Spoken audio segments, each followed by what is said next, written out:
This is wrist cars. So you just need to have a seat for this.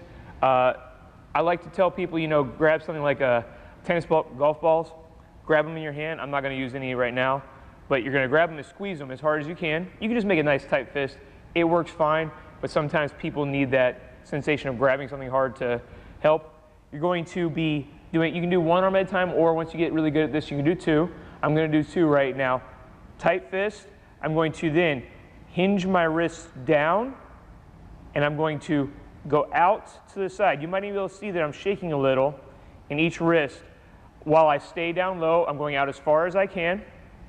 Then I'm going to hinge, as I'm extending my wrist out, I'm then going to transition to hinging my wrist up as high as I can.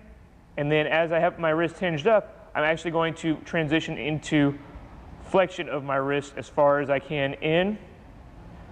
And then I'm going to transition from wrist flexing in to back down to that initial hinge down. So it's controlled articular rotations. You're doing a circle with your wrist, all right? You're going to make sure you do both directions. One thing you don't want to make sure you do is you want it to move at the wrist itself.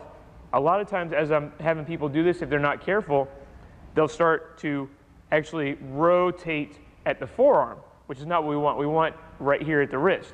So if you do one at a time in the beginning, that'll help. Hold on to that wrist if you need to, and make sure that you don't start turning the wrist around.